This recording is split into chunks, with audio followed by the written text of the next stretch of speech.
महादेव को निकलने के बाद मुझे इतनी ग्लानि हुई कि मेरा सारा शरीर झुलस उठा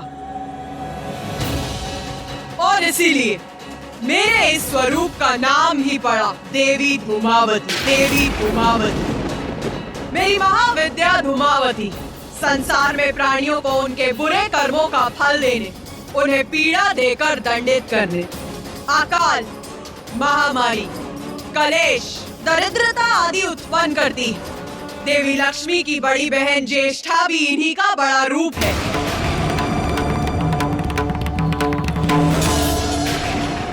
हाँ, उचित है। माता ज्येष्ठा से तो मैं भी परिचित हूँ माता।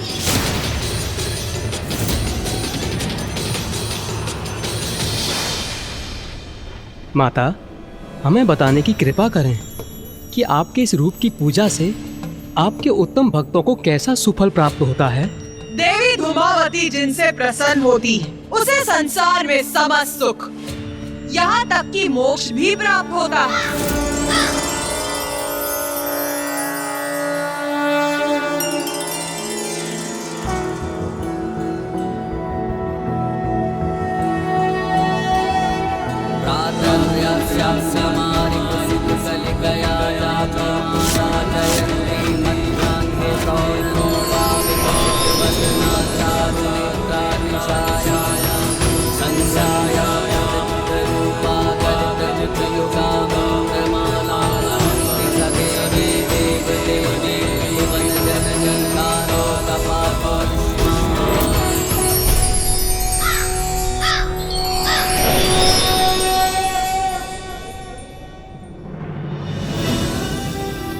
माता, पृथ्वी, सूर्य, प्रकृति, भुवन, मृत्यु और सभी प्राणियों को उनके जीवन में भी और मृत्यु के उपरांत भी उनके कर्मों का उचित फल प्राप्त होने का अर्थ यही है ना कि अब सृष्टि में पूर्णता आ चुकी थी। पूर्णता और संतुलन में बहुत बड़ा भेद है गणेश। तुम्हारी क्या मान्यता है? क्या तुम्हारे अनुसार सृष्टि अभी संतुलित है?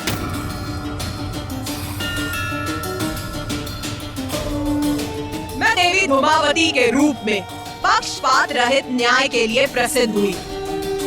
मैं मनुष्यों को उनके बुरे कर्मों के लिए दंडित तो कर रही थी, किंतु क्या ये उचित नहीं था कि मैं उन्हें उचित मार्ग पर चलने के लिए भी प्रेरित करूं?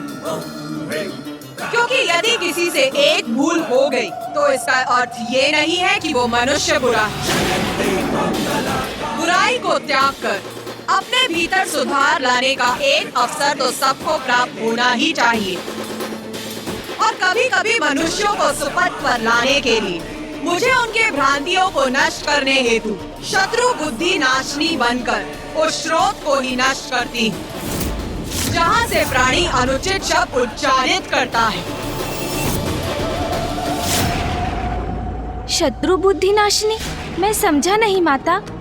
अवश्य समझोगे गणेश, किंतु उसके पूर्व तुम्हें मेरी अष्टम महाविद्या स्वरूप देवी बगलामुखी से परिचित होना होगा। देवी बगलामुखी? आपकी अष्टम महाविद्या स्वरूप माता?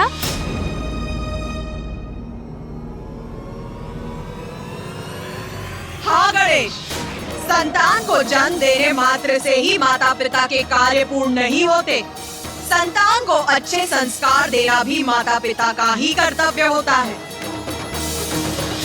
अपने देवी धूमावती स्वरूप में मैं अपनी संतानों को उनके बुरे कर्मों के लिए दंडित अवश्य कर रही थी, किंतु उन्हें अच्छे संस्कार देना भी मेरा ही दायित्व है गणेश। हाँ माता, जैसे मेरी माँ के रूप में आपने मुझे सदैव सुपथ पर चलने की प्रेरणा दी, मुझे सदैव अच्छे संस्कार सिखाए। हाँ गणेश, तो हम सभी को ये भी बताओ कि किसी को अच्छे संस्कार कैसे सिखाए जाते हैं। बात के लिए छोड़ा हुआ कार्य कभी पूर्ण नहीं होता। लक्ष्य प्राप्ति के लिए तो अनेक चुनौतियों से संघर्ष कर उन पर विजय पानी होती है पुत्र। उसके बिना कभी सफलता प्राप्त नहीं होगी। और चुनौतियां तो कठिनाइयों का रूप लेकर ही प्रस्तुत होती हैं। कठोर साधना से साध कर ही उन्हें सरल बनाया जा सकता है पुत्र।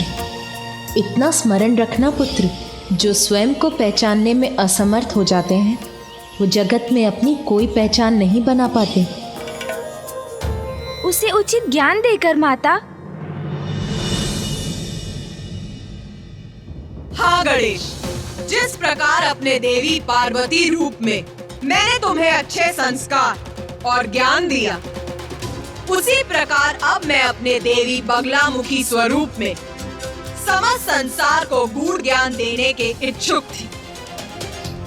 ज्ञान मात्र भौतिक ज्ञान तक ही सीमित नहीं है, मैं तो उन्हें वो ज्ञान भी देना चाहती थी जो उन्हें भगवान से जोड़ सके, उन्हें जीवन का उद्देश्य समझा सके, उन्हें औषधियों का ज्ञान दे सके ताकि वो स्वस्थ रहे, क्योंकि स्वस्थ तन में ही स्वस्थ आत्मा का वास होता है।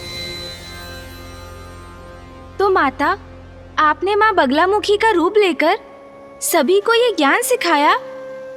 मात्र उतना ही नहीं गणेश, मेरे इस रूप में संसार में प्रकट होने के पीछे एक बहुत बड़ा कारण है। कारण? माता, क्या है वो कारण?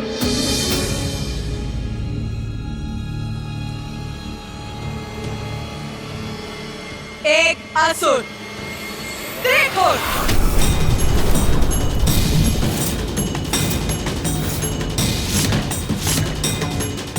त्रिखुर नामक असुर?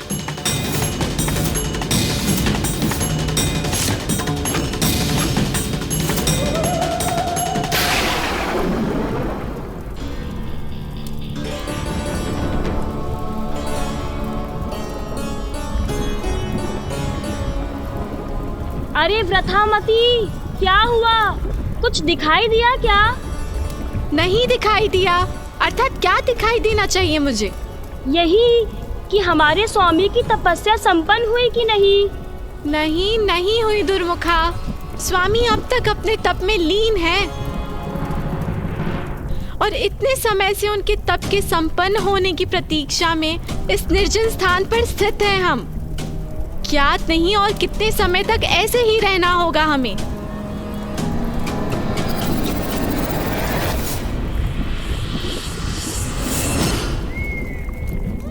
ओम ब्रह्मदेवाय नमः।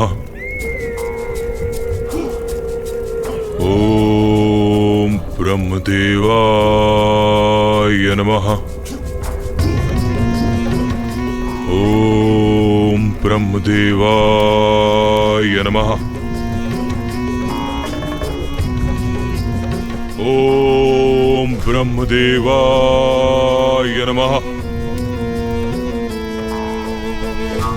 ओम ब्रह्मदेवाय नमः। ओम ब्रह्मदेवाय नमः।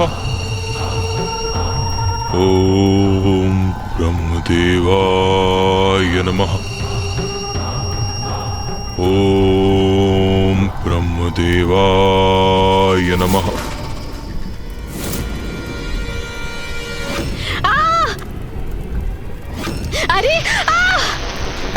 अरे व्रथामती! अरे व्रथामती, देखकर नहीं गिर सकती थी क्या? दुर्मुखा, तुम देखकर खड़ी नहीं हो सकती थी क्या? गिरा दिया मुझे। एक तो तब से स्वामी की तपस्या संपन्न ना होने के कारण इतनी चिंतित हूँ मैं, और अब तो गिरकर आहत भी हो गई। व्रथामती, वो स्वामी है हमारे। अब जहाँ वो रहेंगे हम वही रहेंगे ना। तनिक कल्पना करो, जब स्वामी को ब्रह्मदेव का वरदान प्राप्त होगा तो कितने शक्तिशाली हो जाएंगे वो, है ना? स्वामी की चाटुकार सेविका, कब होगा ये? कब बनेंगे वो शक्तिशाली? इतना दीर्घ समय हो गया, उनका तप संपन्न ही नहीं हो रहा। अब चाटुकार हूँ तो अपनी स्वामी की ना। और वैसे तुम भी तो यहीं स्थित हो तब से, इसी लोभ में ना कि जब स्वामी को ब्रह्मदेव का वरदान प्राप्त होगा तो तुम्हें भी लाभ होगा। क्यों व्रथामती? ओम ब्रह्मदेवाय नमः। ओम ब्रह्मदेवाय नमः। ओम ब्रह्मदेवाय नमः। ओम ब्रह्मदेवाय नमः। ओम ब्रह्मदेवाय नमः। ओम ब्रह्मदेवाय नमः। ओम ब्रह्मदेवाय नमः। ओम ब्रह्मदेवाय नमः।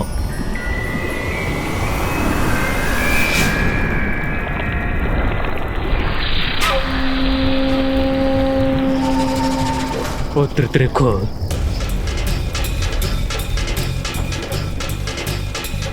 तप में होने वाले मेरे कष्ट दूर हो गए, अर्थात संपन्न हुआ मेरा तप।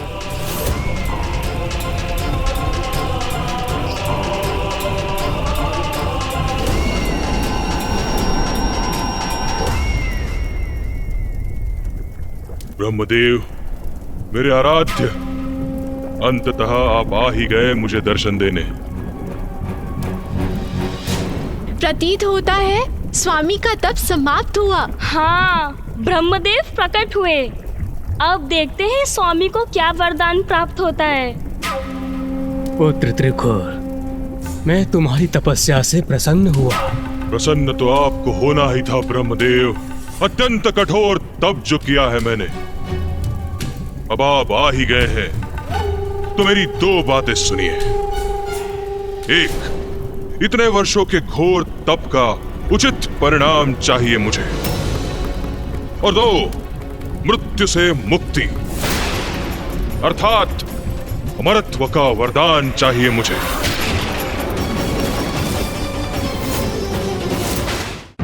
पुत्र त्रिकुर, अमृत्यु का वरदान देना तो सृष्टि के नियमों के विरुद्ध है। ये मैं तुम्हें नहीं दे सकता।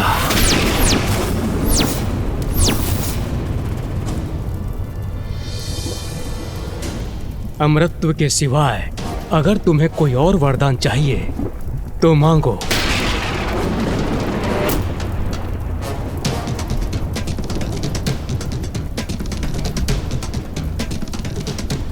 मुझे ज्ञात था मुझे कि ऐसा ही कुछ कहेंगे आप। कोई बात नहीं, अमरत्व नहीं दे सकते आप, तो उसके अतिरिक्त जो कुछ भी मैं मांगूंगा वो मुझे अवश्य देंगे, ऐसा वचन दीजिए आप।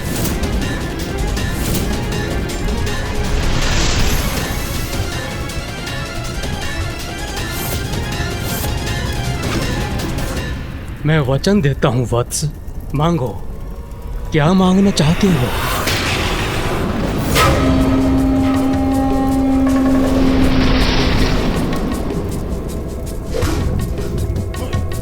पुनः दो बातें हैं ब्रह्मदेव। दो वरदान चाहिए मुझे आपसे। एक, ब्रह्मांडीय बवंडर उत्पन्न करने की शक्ति, और दो, इस संसार की कोई भी विद्या, कोई भी शक्ति मुझे क्षति न पहुंचा सके। स्मरण रहे ब्रह्मदेव, त्रिदेवों की विद्या भी नहीं।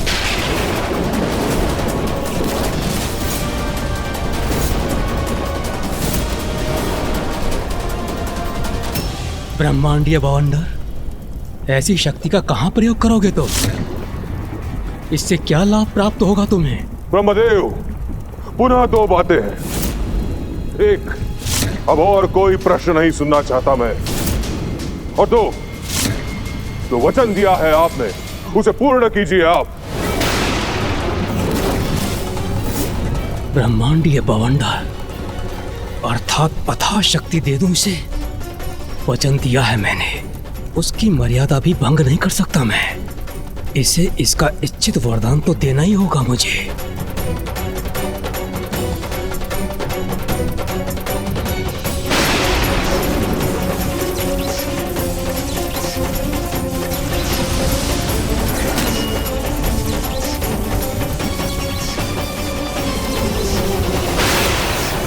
तथास्तु तथास्तु तथास्तु।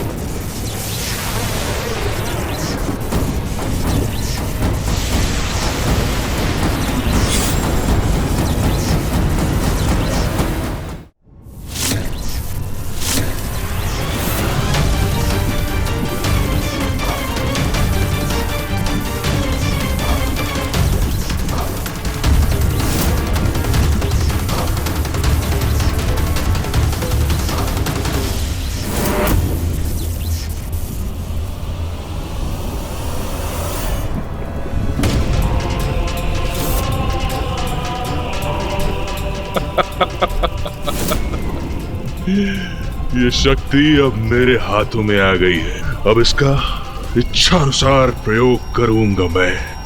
धन्यवाद ब्रह्मदेव, धन्यवाद।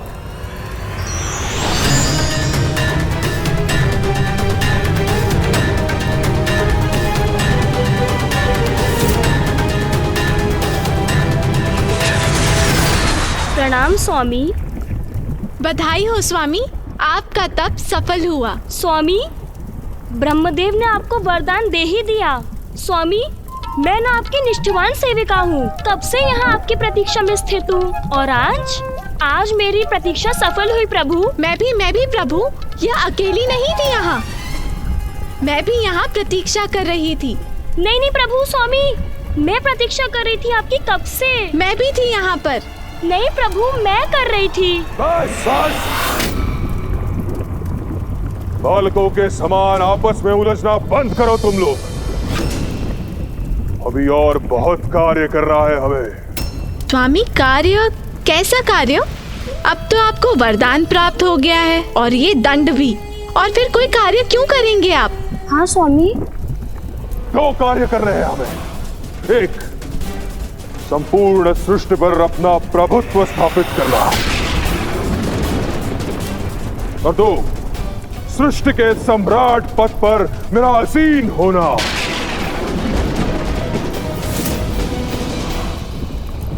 स्वामी, आपके इस कार्य में तो बड़ी प्रसन्नता से सहायक बनेंगे हम।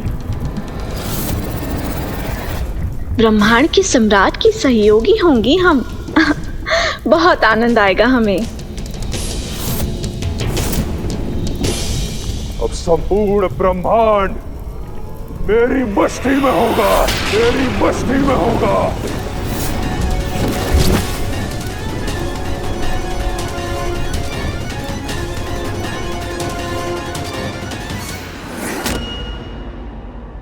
मुझे ज्ञात था माता, असुर प्रवृत्ति ऐसी ही होती है। उसने वरदान भी मांगा तो ऐसे अहितकर उद्देश्य के लिए। हाँ कार्तिकेय, ये असुर सर्वप्रथम हमारी भक्ति कर हमसे वरदान प्राप्त करते हैं और फिर उस वरदान की शक्ति से विनाश का आरंभ करते हैं।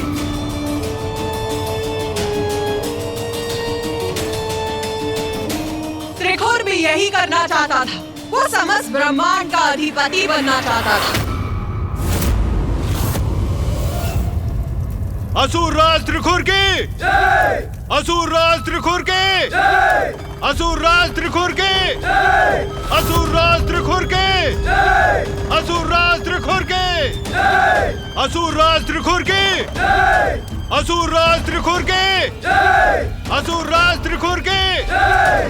असुर राज त्रिखुर की जय! असुर राज त्रिखुर की जय! असुर राज त्रिखुर की जय! असुर राज त्रिखुर की जय! असुर राज त्रिखुर की जय!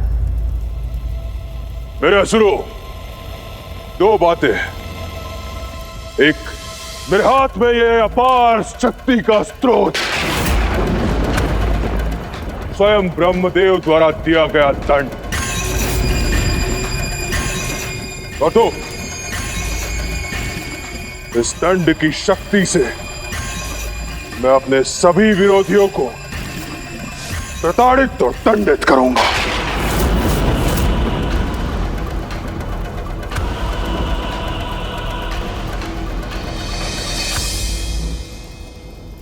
ब्रह्मदेव का वरदान प्राप्त है मुझे। अब कोई भी हमारे मार्ग में बाधा नहीं बन सकता।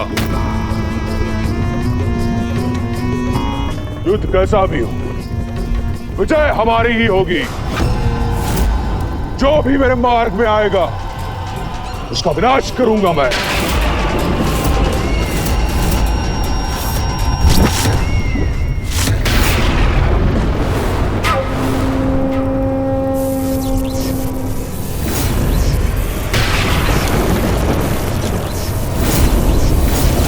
इस ब्रह्मांडीय बवंडर से मैं त्रिदेवों को इतना अधिक विवश कर दूंगा कि वो मेरे समक्ष आकर नतमस्तक हो जाए।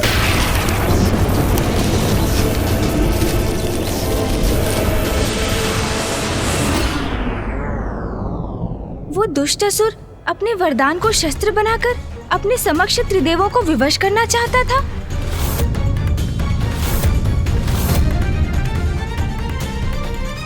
अनेक कठिनाइयों के उपरांत ही व्यक्ति को वरदान की प्राप्ति होती है। उन्हें स्वयं को सौभाग्यशाली समझना चाहिए और उसका सदुपयोग करना चाहिए, ना कि दुरुपयोग।